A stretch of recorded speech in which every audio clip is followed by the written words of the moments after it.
Hey, what's up, you guys? Wow, it's been a really long time that I've actually sat in front of my camera and, you know, just really like spoke to you watching. I was really ugly, I'm sorry. But no, hi, how's the family? How's the parents, since, you know, most of you are probably like underage and teenagers and children. How's your family? I hope they're good. I just hope everyone's good, you know. Me personally, I'm doing pretty well, pretty chill, living large, you know, senior vibes, almost college vibes. What can I really say? I'm going through some changes. We have a lot to talk about today, and all these background noises are killing me. I'm sorry. I hope you're just excited as I am, because we're going to be talking about my high school life and going into college. First and foremost, how am I mentally? Well, that's a joke. My mentality right now is really, you know, off the roof. Yeah, it's been a really interesting ride for the past how many months? Since September, and we're in January now, you know, new year. Yeah, it's kind of been intense. When I mean that it's been intense, I mean like, you know, kind of just really pushing myself to do certain things, because I could be lazy as hell sometimes.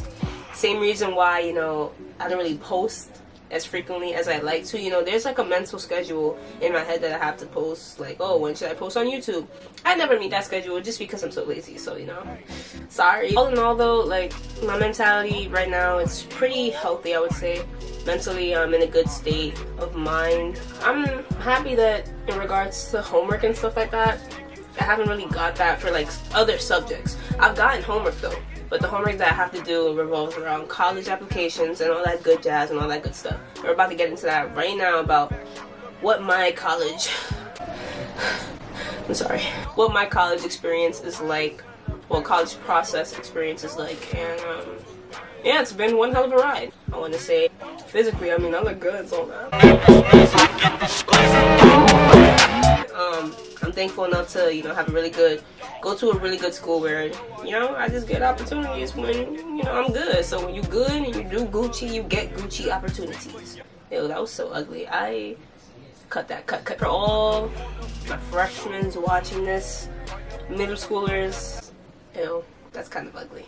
Middle schoolers, freshmen, whatever, you know, anyone who isn't a senior right now, or, you know, anyone who's going to be a senior soon enough, just know that the college process, applications, completing Common App, FAFSA, TAP if you live in New York, what else, CSS if you're applying to private schools, like, all these things will bite you in the whole ass. Not one cheek, both cheeks, and if you're lucky, the cheeks may spread. I don't know.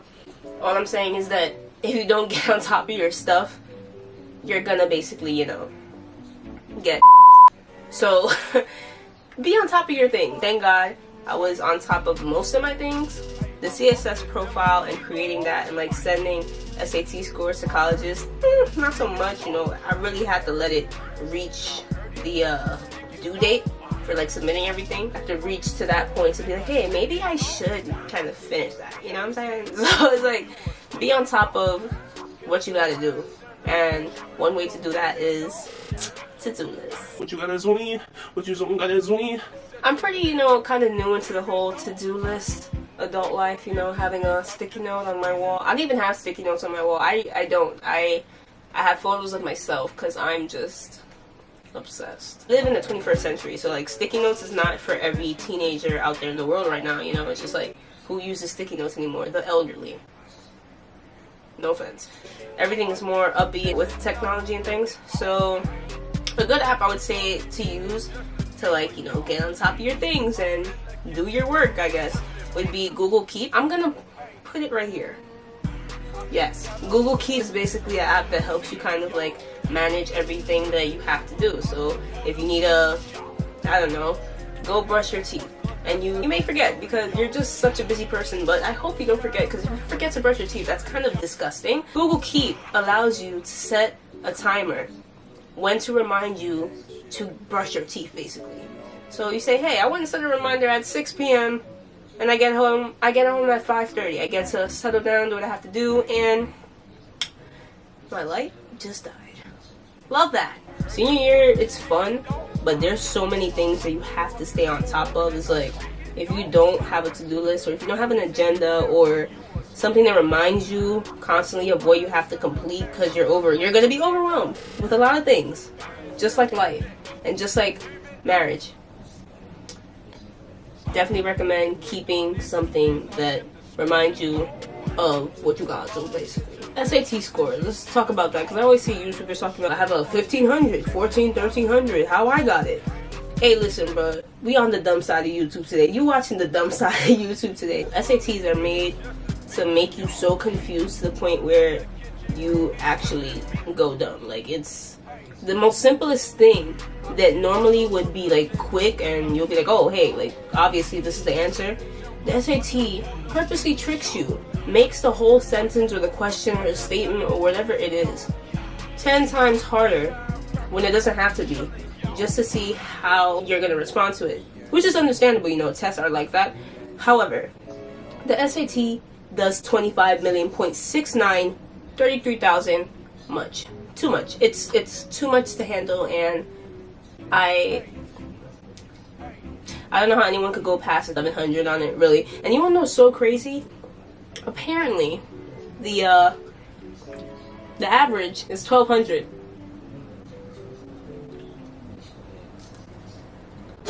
$1,200. That's cute. You know, and it's so crazy because it's like, for most people, whoever is watching this video and they have like a 1600, or they can easily get a 1200 more than once. Listen, buddy, there's smart people in the world. There's people who get shit no matter how many times you switch around the word or you know, switch it up. You might be that person that can still understand something. However, for the rest of the world, anyone else that's with me know damn well they make it too much. You know, it's just, they add too much, so then it makes it hard to figure out what they're really asking. I mean, I'm just an overthinker, so my problems, but you know, for the rest of the world, it's just like, bro, like, we aren't like that. We can't think so complex like that. It's way more. And especially if you're an overthinker with anything, like personal problems, for anything in life. Imagine applying that to an SAT. Yes, it's too much.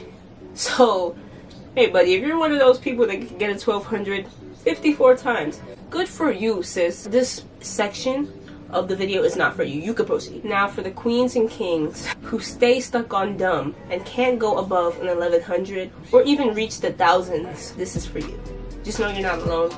You aren't alone in this fight, and you can still get into college if you don't make it above an 1100, okay? It is alright. Someone will take you. Someone. It might not be the top of your I mean, listen, you know, nowadays, like I said, we're in the 21st century, so colleges are just really not paying attention to SAT scores anyways, because for my people out there who go through the same thing as me and get nervous and like, oh my god, my SAT is this score, this score, this score, no one's gonna accept me. That's a lie, because it's a SAT. It's one test. That one test does not define who you are. Don't worry, baby. So SAT ain't gonna do nothing but either keep you where you at, bring you a little bit higher, or bring you all the way to the top. Doing stuff on your own, doing research on your own, or studying on your own, or looking over stuff on your own, that's what's gonna help you get a higher score. Going into the SAT not studying anything prior, especially if it's your first time, you're not gonna get a high score, because it's like, you have to be prepared to know like how they're gonna trick you. So if you do that and you watch videos on YouTube or whatever, then you're gonna know how they're gonna trick you. The first time I had an 1,000, solid 1,000, below average, and yeah, solid 1,000. My next score, it was, wow, my dogs are barking. My next score was a 1040, so I was like, okay, I'm going up a little bit, like whatever, I'm going a little bit up. But then it still wasn't enough for me. When I reached that 1070, I was like, okay, maybe we're proceeding. Maybe she snapped a tad. I got higher. So that made me feel confident, regardless or not whether it was a 1200 or what I got, a 1070. All I know is that me getting a higher score made me feel good. And then obviously realizing, you know, colleges aren't only going to look at that. Your grades and what you do in high school all matters. So that's the next topic, getting on your shit in high school. So I know you all heard it before. Every high school student. You need to get on your I don't even know. It's so I can't even really say a sentence that everyone has heard, because every high school student has heard this at least differently, or said differently, but we've all heard it before. Your junior year is your most important year. Your freshman year is your most important year. Your sophomore year, your senior year. All the years are important years. For me, here's my logic on it. Me personally, I'm a good grade student. Basically, I have good grades. I have high grades, so I have potential, I could reach to the stars and back for whatever college. Wait a minute. I am gassing myself. No Harvard.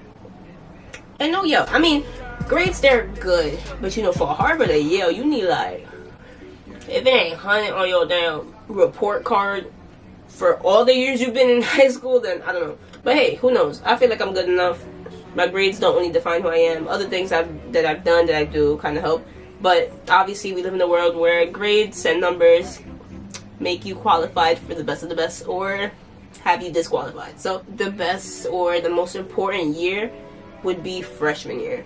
That's the year that kind of kicks you off and kicks your whole high school GPA either way far up in the highs when you graduate or when you're a senior, or it kind of doesn't let it get to its full potential. Maybe if you already did that freshman year and you kind of can't go back, obviously. Whatever year you're in high school, try pushing that up, because it's never too late to make your high school GPA turn around and be better and higher. What else y'all want to know? I mean, like I said, do good freshman year, you'll be fine. SAT score doesn't determine where you're gonna go. It doesn't define who you are either as a student, so don't worry about it. Don't stress it. My mental state is good, physically, mentally, all that jazz. We're good right now. I mean, high school in general is stressful as hell. Who ever got time for high school? Apparently we all do, since we're all in it. But yeah, senior year, it does come with stressful stuff, so you can't get overwhelmed. Anxiety is real, you know what I'm saying? And that's with the college acceptance and denials and, the process. All that stuff. It's just a lot. Not to mention just being a teenager. All my teenagers out there, y'all know we go through. I was about to say menopause. We all go through, puberty, and we all have our personal lives. So it's just dealing with that and school, that's a lot. That's too much, but we got it, baby. Now, for the fun stuff. Being a senior. Being a senior is so fun. So yeah, about being a senior. The funnest thing, when I tell you senioritis is a real thing, it's so real. It's one day, if you're a junior and you start your first day of high school, your last day as a senior, you're kind of it doesn't hit you yet. And I say, depending on who you are, because we got some students that swear they got senioritis sophomore year. They act mad reckless. Senioritis doesn't kick in until right now, January. You halfway in, you done sent all your applications for college, you're not stressing no more, now you're just going with the flow. You feel good. That's when the senioritis kicks in. When I tell you I don't want to be in class for nothing, I just want to be roaming the halls. Obviously you can't do that all the time, so sometimes you gotta go back to class. For the majority, if you're a good student, teachers like you, whatever, and you got the stories, you good to go. Depending on your level of senioritis, that will basically define how your last year of high school will be. But yeah, it's really fun. I'm living a good life right now. I'm supposed to be starting a club in my school soon, and I just feel like I'm hot shit. Am I hot shit though? No. Do I smell like shit? Maybe, but we're living good here. But yeah, that's as of right now, that's basically my catch up with you guys. College, friends, I mean, we're all good. That's pretty much that. Yeah, that's how I'm doing. I'm doing pretty good. I was doing a while back. Everything was just really hectic. And assist was sad, but assist is good now. I hope you guys like this video. If you want to go down and press that button, bro, you already know the vibes. But thanks guys, and see you soon. I'm not gonna say see you in the next one, because I don't know when the next one's gonna be. It's gonna be a next one. There's no matter of fact, I will say see you in the next one, because there will be a next one. We just don't know when, because I'm inconsistent. Bye guys.